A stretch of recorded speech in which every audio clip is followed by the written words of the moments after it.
Bom, primeiramente, boa noite. Meu nome é Francisco Prudêncio e a minha equipe é formada por, além de mim, claro, a Ana Beatriz, o Antônio Lucas Silva e o Antônio Lucas Ezequiel, para a gente falar sobre Maquiavel e os contratualistas, Thomas Hobbes, John Locke e Rousseau. E basicamente é isso. Espero. Aqui é o Antônio Lucas Ezequiel. Vou falar um pouco sobre o Nicolau Maquiavel. Maquiavel era um homem muito pragmático. Seu pensamento diferenciava do medieval por abordar os conceitos da virtude, ética, moral, ali no campo político, né? Visto que eram pregadas pela elite dominante, né? Mas não eram realmente exercidas. O cenário político e social em que Maquiavel viveu determinou fortemente suas ideias. A Itália estava dividida em diferentes tipos de governos, o que dificultava uma,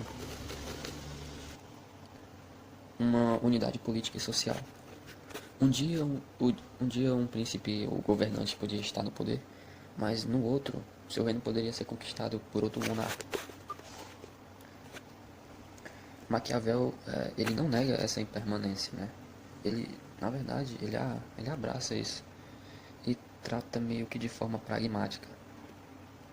Na, na série Game of Thrones, dá pra ter uma ideia assim dessa instabilidade da Itália.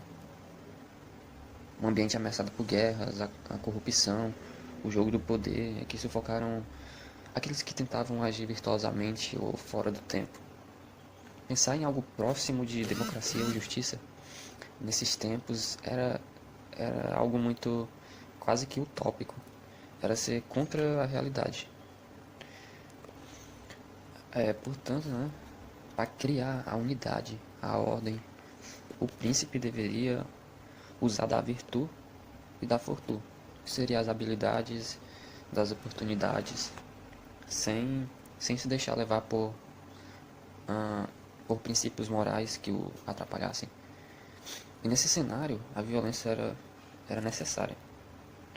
Mas, se o príncipe pudesse evitá-las para um melhor governo, também estaria de acordo com o pensamento de Maquiavel.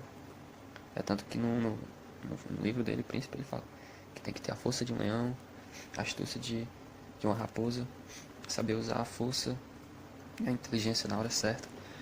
E tem também uma passagem do livro dele que ele fala que será se é melhor ser temido do que ser amado?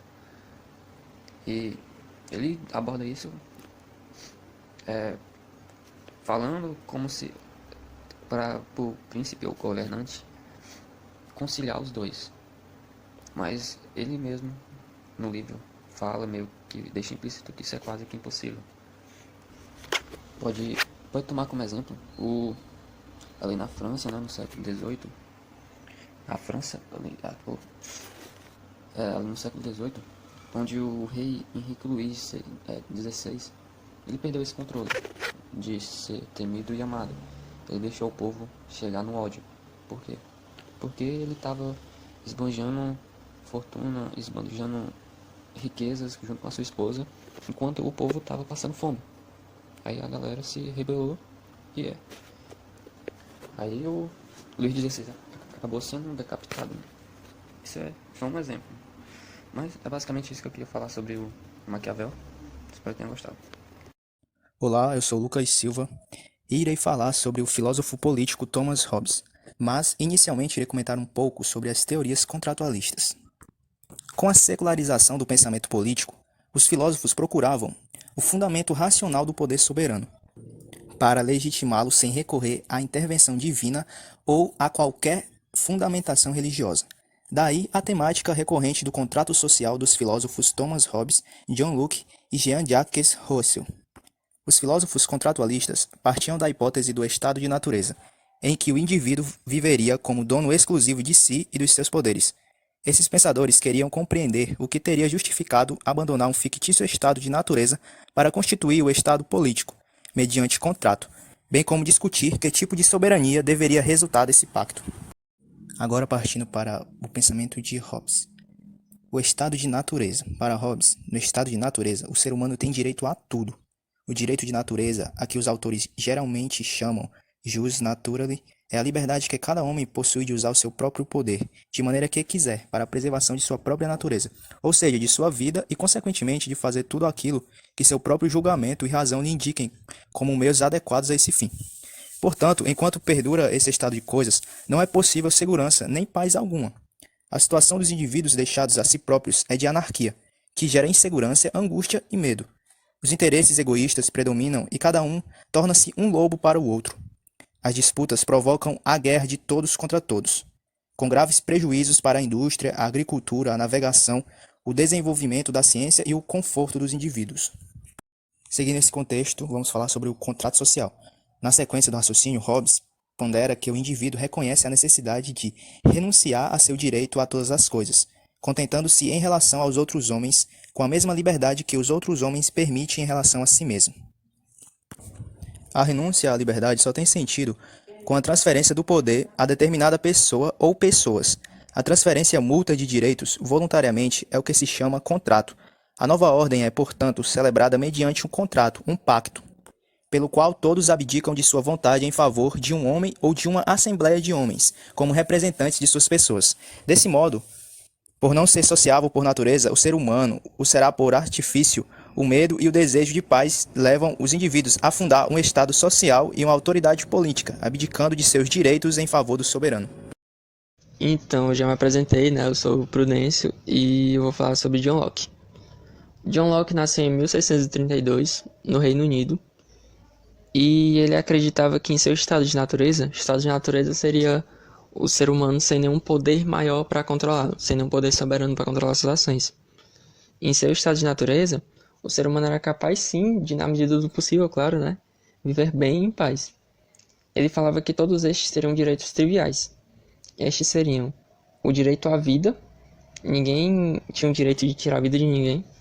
O direito à liberdade, seria a liberdade no sentido mais amplo da palavra, assim, seria liberdade de pensamento e etc. E o direito à propriedade.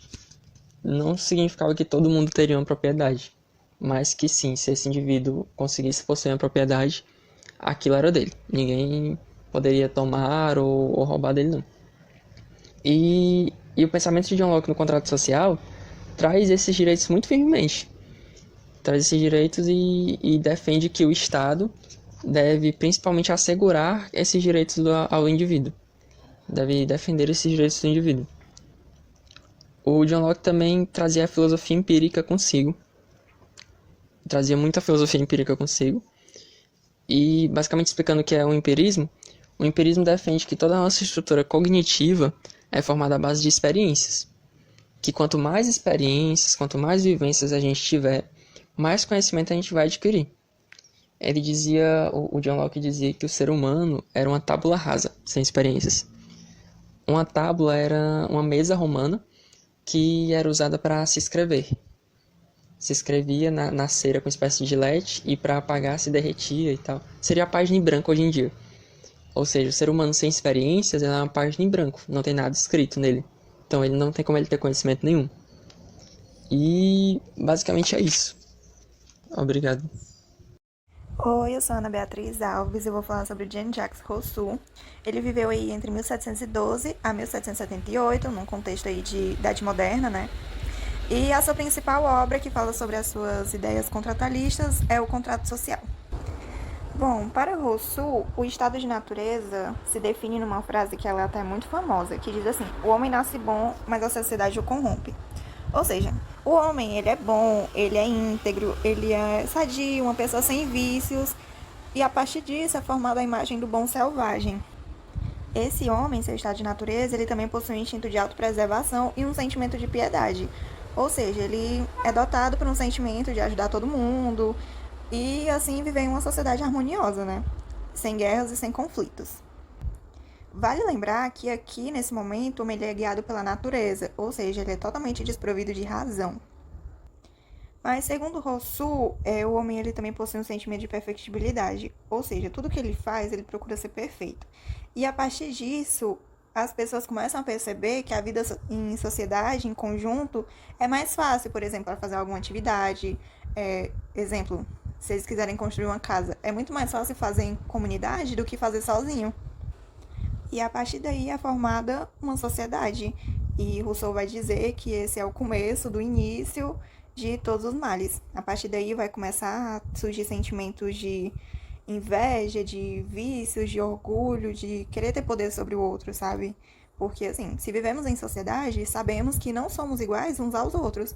Então, era inevitável alguém olhar para outra pessoa e pensar: nossa, ele é mais forte que eu. Ou então: nossa, eu sou melhor do que ele.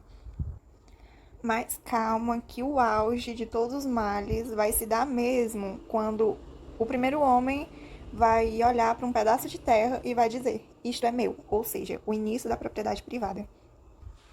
Segundo Rousseau, a partir do início, né, da propriedade privada, o ser humano ele vai se corromper, vai dar início às desigualdades sociais e, consequentemente, uma guerra generalizada entre os desprovidos e os proprietários, né? E vale lembrar que os desprovidos, eles não têm nada a perder. Eles não têm terra, eles não têm propriedades, então eles vão partir para cima dos proprietários e os proprietários vão ficar com medo, porque eles sim têm algo a perder. E a partir daí se torna necessário o contrato social, que segundo Rousseau, o contrato social, né, ele deveria garantir paz e liberdade, mas prevalecer a vontade geral, onde o Estado deve respeitar a soberania do povo, que não deve ser dividido, e assim tentar frear a dominação entre os homens. Só que na realidade, esse contrato social não vai passar de uma enganação dos ricos querendo enganar os pobres, né? Também vale lembrar que Rousseau ele foi um filósofo iluminista, ou seja, teve fortíssima influência na Revolução Francesa, mas também teve influência em outros movimentos pelo mundo, como a Revolução Haitiana e também no movimento literário do Romantismo no século XIX aqui no Brasil, com as ideias de bondade. É tanto que em várias obras tem a ideia de europeizar o nativo brasileiro, né? Ou seja, o índio. Em várias obras, o índio é visto como o bom selvagem. E é isso. Muito obrigada.